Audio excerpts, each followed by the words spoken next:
me get to know ya. Hey, nah, nah, nah, nah. Delve into emotion. Leave us in this moment. Yeah.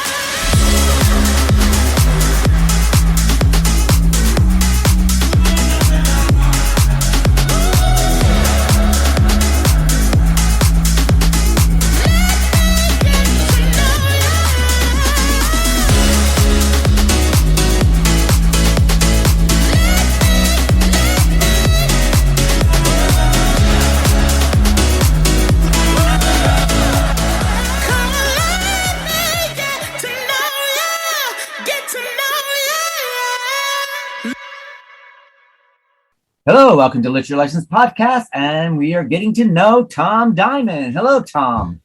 Hello, Keith, and I think Vicky's over there too. Yes, I am. Hey, guys, how you doing today? We's good. Yeah. Many people don't know that Tom's been doing the Dark Shadows episodes with us, and Tom is also a voice artist. He does voiceovers and also does a lot of voice characters for us. So, Tom, what else do you do in your spare time? Not so spare as I would like it, but so aside from dabbling in voiceovers, in the real world, I am currently an adjunct professor at Stephen F. Liston State University in business communications under my real name, which the Dark Shadows fans know, but which I'll keep to myself. There's a mystery for anybody who wants to find out. Okay, you can go look at any bathroom. His name is everywhere. And yes, call Tom for a good time. Yes, and the phone numbers. And Vicky's been putting them on all the bathrooms. I've included all the pertinent information. Exactly. Yes, Vicky's my agent. You see. So anyway, yeah. So I'm doing that. I'm going for my doctorate in human resources management at North Central University. In the real world, I used to be a medical board investigator in New York State. And then I went into human resources and have 12 years of that. And so I am, and of course, Dark Shadows fan from way back when. So I would love to get back to my computer gaming. I haven't been able to do that in ages. And now I might just be able to, take a little time and wake up and smell the coffee, because the world we're living in, you got to find some good stuff out there. But that's what I do. Well, is there anything you'd like to plug, whether it's a social media or your website or anything you'd like to get out there to everybody? Well, certainly if there are any voiceover agents out there, please contact me. I would love to hear from you at tom.diamon@llpodcast.com. That would be very nice. I am also host of a real world podcast with the American Society of Public Administration, since I have a public sector background, and it's called Public Sector Works, and we do we interview prominent people in the South Florida area, and that's where I live.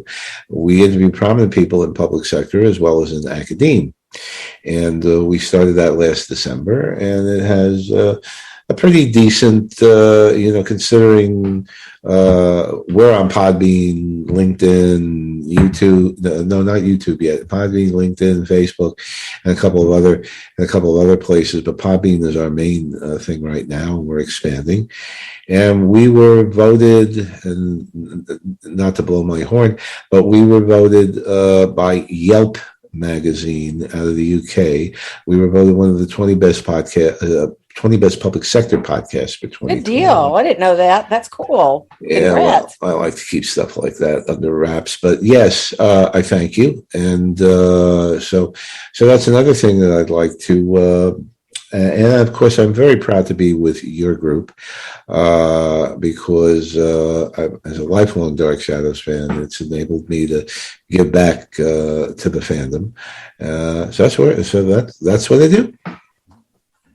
Now, we discussed a lot of different genres and stuff, and you've actually jumped from Dark Shadows into some of our other episodes. So what is your favorite genre? Horror, It makes sense. I was exposed to it at a very early age. Used to watch it with my father back in Brooklyn, New York. Creature Features on Channel 5, which I'm sure you guys got too, and Chiller Theater on Channel 11, the New York stations. And was prior to Dark Shadows, I was into the classics: Lugosi, Karloff, Chaney, the Universal Horror Cycle, which was great when I first saw that on Creature Features. Yes, the sci-fi to a certain extent, and British horror, the Hammer films. I just saw a great Hammer retrospective, which is on Amazon Prime, which Christopher Lee and Peter Cushing hosted, and they interviewed a lot of people. But in any event, to answer your question, horror fantasy, I love Star Trek. I never could get into Star Wars that much. But yes, I'm a Star Trek fan from way back. A Trekker, serious fan. Went to the first Star Trek convention back in New York. And so I'm pretty knowledgeable on that. And so I would say horror fantasy would be a primary sci-fi. And believe it or not, I do like musicals for a change of pace. My favorite movie is Bye Bye Birdie. And I heard you, Keith. That's Anne Margaret, though. That's right. Anne Margaret, my first crush. Oh, my God. Anne Margaret. A sex kitten, if you ever seen Oh, my God. Oh, I was so jealous of Bobby Rydell and Bye Bye Birdie. I would have wanted to punch him out. Bobby Rydell looked like a human turtle against Anne Margaret. Anne Margaret is just sexy. I mean, I show people her. And when you see Bye Bye Birdie, she's 18 years old in that. And this woman, she just... She's, when she's saying there are men, that's right for kissing. It's like, oh my that's right. That's right. Got a lot of living to do. I always like one boy, one special boy, one boy to together all these years too. She's still good looking, no matter how old she's gotten. In her late 70s or early 80s, and she's still kicking it. She's still a beauty. Well, I never forgot. Actually, AOL, when they first started, had these interviews. They got these stars and they put them on to type. Just to get their name out there. And Anne Margaret was one of them. And I got on the list, and they came to me. I was shocked, and I told her, I said, when Bye Bye Birdie first appeared at Radio City Music Hall back in 1963, I went with my mother to see it over the Easter, for the Easter show. And she had been there with her parents. So she says, "Tom, we're bonded." And I almost fell out of my chair. And then she said, "What do you look like?" "Oh, I'm just kidding." I wish she hadn't been. So that was, but Anne Margaret is a favorite, and Carousel. I know you were a fan of The Music Man, Keith. I remember that from your interview. And I remember when The Music Man first came out in 1960, all the kids around the block gathered. They were all talking about it, and they were all marching like 76 trombones. So that was fun. That brought memories My back. daughter took me to right before COVID happened. She had to do some plays, and they have the little theaters everywhere, sort of like things. And I've always loved Music Man. She took me to a play, and I hadn't been to one in so long. And I enjoyed it so much. I forgot how great theater was and how fun it is and interactive it is. I mean, it's just fantastic to go every so often. It kind of makes me want to go again. I'm hoping that, things keep going as they go so I can. Well, so that would be your favorite. Those are your favorite films, Tom? So let's see. So Bye Bye Birdie is probably my all-time favorite, and Carousel and The Music Man. And as far as horror is concerned, the Lugosi Dracula and the Universal Horror Cycle. And as a secondary would be the Hammer Dracula, the Hammer Lee. Now, what's your earliest film memory that you have? Like the first film that you ever saw? Great Anne question. Margaret. Great question. Anne Margaret. I wish Anne Margaret was a great vampire. She would have made a great vampire. She would have made a great vampire. Yeah. Well, she was in Kitten with a Whip, which was the closest thing she ever got to. I love her in Grumpy Old Men. That was wonderful. Adore that movie. And more Grumpy Old Men. But to answer Keith's question, Kronos. that's the earliest movie I ever saw that was on. It was on Channel 13 in New York before they became an educational station, and they were showing sci-fi. So I remember seeing Kronos, and with my father, and I really enjoyed that.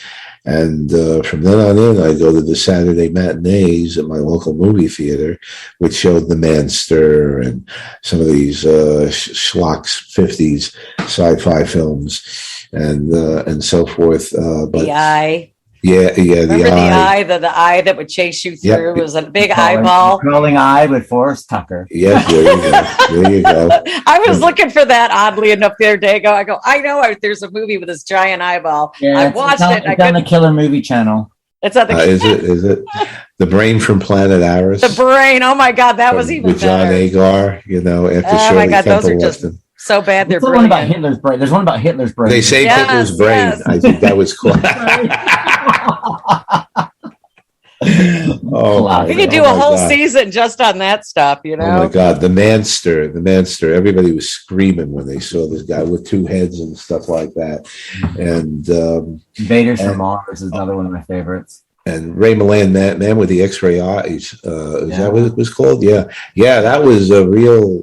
That was especially the end of the film. Where if thine eye offends thee, pluck it out. Yeah. And that was. I loved Ray Milland back then. He was pretty good too. Oh, he was very, and he was seasoned, and it's fun that he did horror later in his life, because before he did. But Lost Weekend could really be considered horror of a realistic nature, and that was a wonderful foray into alcoholism. But Kronos was my earliest memory. Do you have like a favorite book and author? Well, it's hard, I know, to pinpoint it. I had a hard time with this one. Well, I'm a Sherlock Holmes fan also. I neglected to mention that. And I went to the Baker Street irregular dinners, a couple of them when I was in college in New York, and was a member of various science societies.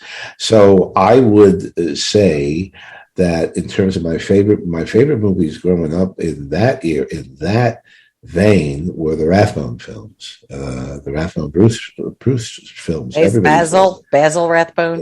Basil Rathbone. Everybody Basil or Basil? I think it's Basil. Everybody thought he was quintessential Holmes until Jeremy Brett came along. Right. And then Jeremy Brett really took that over. He was an amazing. If you think that I think Basil Rathbone just looked like Sherlock Holmes. He did. He had that very British, Well, he came from South Africa, actually, originally. Right. He spoke like 5-6 languages. He was a very smart man. I didn't know he spoke that many languages. I knew he was bilingual. So did Christopher Lee. That I did know. Yeah, he spoke a lot. But so Basil Rathbone was he was a seasoned character. It's a shame what they did to Nigel Bruce, because the original Watson was just an average fellow, but an intelligent one who happened to team up with a genius. But Nigel Bruce made a bumbling oaf out of him, and all the Sherlockians were very upset about that. So I would think so my taste in movies goes over into Sherlockiana, and if I see something new, I always try to make a point of seeing it. What about favorite book or author? Favorite books. So the Doyle short stories and 4 novels based on Holmes were probably some of my first favorite. I used to love Stephen King before he got into the gross out. But the early Stephen King. The gross out? The gross out, yeah. I kind of think but that's my own opinion. I think people just wanted a little more gore in their life, probably. I was very annoyed when Stephen King in Don's Macabre referred to Dark Shadows as a Mad Hatter's Tea Party. I had no recollection of that. This is the first I heard that one. Take a look at Don's Macabre. If you ever read I don't think I've read that. Yeah, I don't believe I have. That's an old Stephen King's view on horror movies and television. I have not read it. Yeah, quite a thick one. He does ramble on a bit in there. But the early King, I thought I couldn't put Salem's Lot down and The Shining, and those are all excellent books. So I would say, yeah. So I would say my favorite. I never really got into. So I'd say my favorite author. I was more visual in terms. I love to look at horror, foreign horror movies, also Mexican horror movies, the Italian ones, and so forth. Mario Bava, Dario Argento, of course, Paul Naschy in Spain. But in terms of books, I would say the Sherlock Holmes stuff and anything I used to get my hands on, anything regarding Holmes. Don't forget your love of H.G. Wells as well. Well, it's not number one, but it's certainly I love. Certainly, it's hard to narrow one book down. I love reading a lot of stuff. I nailed one book down because it's still my favorite. Nothing has compared to that one of my favorite books. So. I was more a fan of the movie than the book, and especially Alan Young. Who is other people say, I'm not going to read the book. There's a movie. That's right. But it did a heck of a lot for the genre, and so that's where I am there. Cool. What episode are you looking forward to doing most this season in season 5 of the Literary License podcast? Well, of course, I'm devoted to Dark Shadows, and we're going to 40 episodes a clip next month, and so that's going to be double duty. Certainly, it'll be a challenge, and I'm looking forward to that. And I'm sure you'll just coast. I'm not even worried about you. You'll be fine. Well, if I fall down, there's going to be some pain exercises going on there. If I fall down, Vicky will pick me up. Don't worry, we all got you. We're getting ready for the dips and ups, the highs and lows of Dark Shadows that are coming up. Yeah, this is where we separate, the hairy chest from the non-hairy chest. That's for sure. As long as women aren't working. In fact, I was looking at the episodes because we're going to tape on Friday, and I was like, I mean, hear that music, dum. Yeah, these are all great episodes. So I'm looking forward to these. These are good. They've been great. I mean, I'm thrilled for these episodes. I don't have nothing bad to say about this. I have enjoyed this is going to be the last great block. Yes. Oh man, I don't remember because I was a kid. So don't ruin it for me. Don't say this is the last great block because there's some great stuff coming up. But this, as far as like the one that moves the quickest, the most cohesive, and where everybody. Well, so far this has been extremely cohesive. So. Yeah, everybody was remembered here. But I have enjoyed my occasional forays. I joke and say I'm going beyond the crypt into other areas of your show, and I enjoy doing the Time Machine. I enjoy doing the Black Cat when we did that with Lugosi, the 34 Black Cat, which is certainly one of my, and that is another one of my favorite films from the 30s, the Lugosi Karloff teams. And I hope I can do something with you in the future. We were planning something. I think I was thinking of the Universal Horror Cycle. I don't remember exactly right now. Universal Horror Cycle. It's yeah, and that would be nice. Of course, Dracula would be a favorite if you were to pick a monster. We're going to do all the oldies. Oldies. And I think that's great. Because I'm into, of course, the legacy of Dark Shadows, but the legacy of horror is something that is good psychological horror, good black and white chiaroscuro, although people do like the color and the gore and the blood and everything like that. But when it was left up to somebody to use it as his or her imagination. That always has a big impact as well. It does. Yeah. Sort of like Jaws. You don't really see the monster until later, Or the haunting. If you're looking at Chevy Chase on Saturday Night Live, you can see the Jaws. The Jaws thing. If you remember. Oh my God, I forgot about that. Remember when he did that? So those are a few of the things that I'd be interested in working. What do you like about podcasting? That's a great question. It gives me a chance to to give back in terms of my own knowledge to your listeners. I think it's great to to practice my voiceovers when I get a chance, and also the camaraderie. You never know what's going to happen. There are fun things. I'll never forget when we tangents. Lots of tangents. Well, hey, but it's great. That's like, Marie Wallace actually said that about the interview I did with her, which just came out recently. And she was saying on Facebook that it reminded her of an old episode of Dark Shadows, because you never knew what question was going to come up next. Just like in Dark Shadows, you never knew what was going to happen. So I think that's what I like most about the podcast experience, because you don't know what's going to happen next.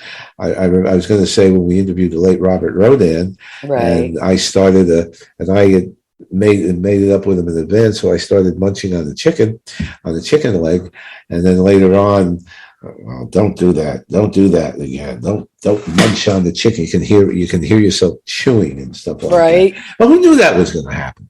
That's the kind of fun, the unexpected, and that's what I appreciate. Parker interview that we did. It's like we kind of went through a career and we got to race the devil and everything else, and then we go. We're just about to say goodnight, and all of a sudden we got into a really good conversation about witchcraft and witches, and it turned into like a fantastic interview that we actually went.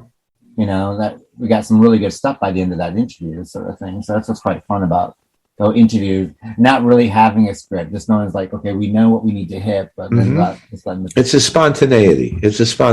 And I think that's what really differs a podcast from a rehearsed thing, where you go through A, B, C, D, E, and it can get kind of boring after a while. But with spontaneity, you never know what's going to happen next. I learn more factoids on spontaneity or just anything every time we record a podcast. Doesn't matter what topic it is. I can honestly say I've taken something away from almost every podcast. Yeah. And it's a great treat for me. And from the Dark Shadow side, I've met a number of celebrities and formed a couple of good friendships, and I'm pretty pleased about that. Well, beans. Yep. So there are all kinds of good things that can happen from podcasts, but those are a few of them. What's your favorite quote or saying? I was thinking about that one. I like the one, and I forget whether it was Byron or Browning or whatever, or a man's reach should exceed his grasp, or what's a heaven for? And I try to do that with my life, but sometimes I can bite off more than I can chew. With apologies to Dark Shadows Vampires, but I can, but I think it's a good thing. Ad astra per aspera is another one, to the stars through hard work. So I think those are a couple of the, and when I've gone through whatever tough times I went through in my life, not too many, but a couple of them, I like Mark Twain's quote, the rumors of my death are greatly exaggerated. Yeah, so that's a good one. It always is. Yeah. So there you are. Do you have like any special message you'd like to get out to our fans, or anything that's changed your life you'd like to impart on everybody? Well, personally, obviously, the fans know a little more about my personal life. I'm engaged to be married, and hopefully that will happen next year once COVID thing straightens out. But I think in terms of message, I'm just I want to thank the fans in the Dark Shadows realm who have been supportive to me and who have given me some nice positive feedback on the efforts on the small efforts that I've made. And I try to think of myself not only as a podcast co-host, but as a Dark Shadows fan myself who cares very deeply about the show and about the legacy. No one could doubt your passion for Dark Shadows. Not at all. Well, thank you, Vicki. You're kind of like the go-to you're like a fountain of information. Yes. I always text y'all like, what's going on here? As long as I don't regurgitate the fountain, I think I'm doing all right. Now, I'm not alone in terms of fountains of fonts of information. We had Danielle Penny Dreadful on a couple months ago. She's very, very knowledgeable. She's my equal as far as I'm concerned. And although he's never been on here, I could say Charlie Ellis has been well known in the fandom for his trivia. There is no doubt. But as far as I'm concerned, I want to thank the fans for listening to me and putting up with me sometimes and applauding me at other times. And so that's where I am. Cool. Yeah.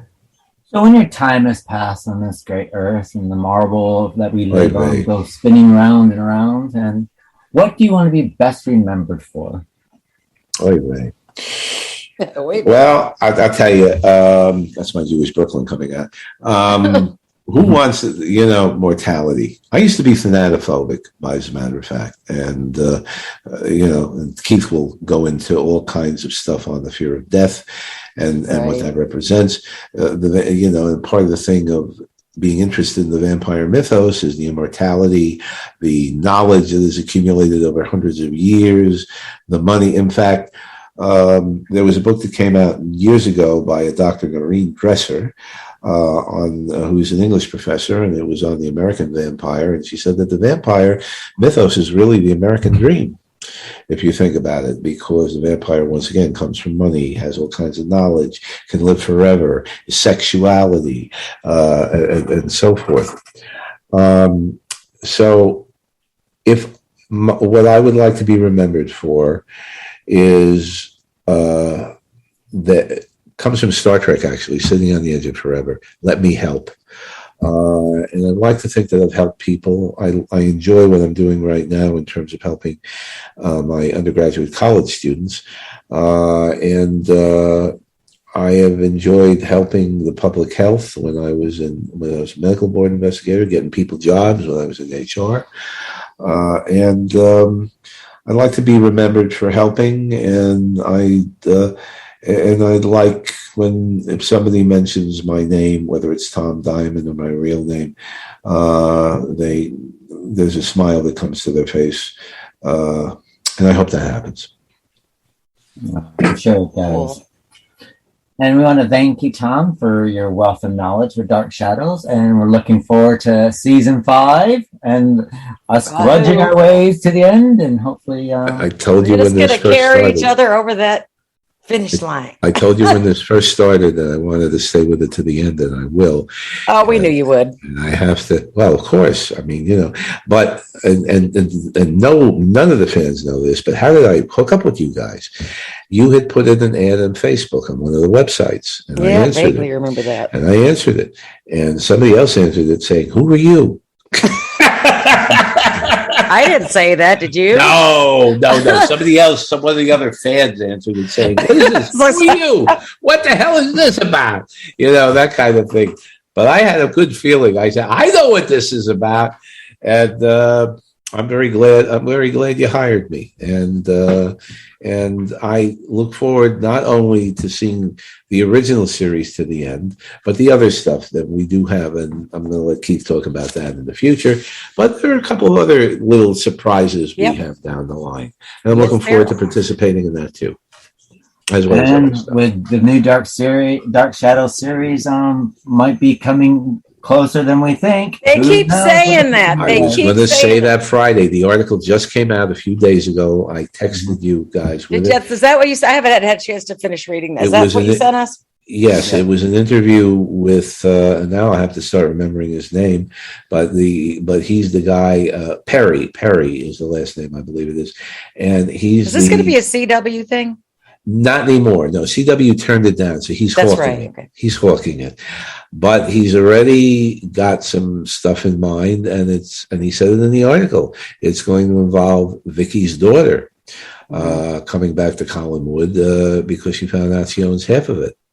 And starting with Vicky's daughter. Yeah, Vicky's daughter. Was there ever there's not a child in the series. Nope. So how did that happen? This is going to be one of those surprises. Strangely enough, this is kind of what one of the storylines I put forward through, if you remember. Hey, Keith. Maybe you should write them a letter. Yeah, maybe. Maybe, who knows? Or maybe I should, once it gets made, maybe I need to chase up some royalty. Yeah. Spread it. My idea. Send all of us checks, Keith. We deserve it. But isn't that something if that was really right? But but that is exciting. I mean, listen, if it happens, it happens. I mean, this could be clickbait too, to see how if there's still. Well, everybody is just so hungry for it. Lots of the fans just want it. So. No, the fans are. The fans are. And then there's that thing with Night of Dark Shadows where Ansel Faraj is working on getting it restored with 30 minutes that was cut out of the original. That's I cannot wait for. Everybody wants that. And Warner Brothers is taking their time with it. And of course. A shame because I think there's a market for it. And Pat McRae's new book, The Dark Shadows Daybook, is selling extremely well. And we're in it. And we are in it. This is true. You're in it. I'm in it. I'm going to have to order a copy. That's what I got to do. I've got to put that down. On Amazon Prime for those who are interested. And so I'm looking forward to the rest of the run. Yes. And we're looking forward to keeping you on after the run as well. So excellent. There we go. Thank you for inviting me today. So we want to thank you, Tom, for doing your interview with us, and we will be seeing you with Dark Shadows coming to our fans very, very soon. Always the last week of every month. That's correct. Last Friday we tape, and then it'll come out a few days later. Thank you very much once again to both of you. It was a pleasure. Not a problem, hon.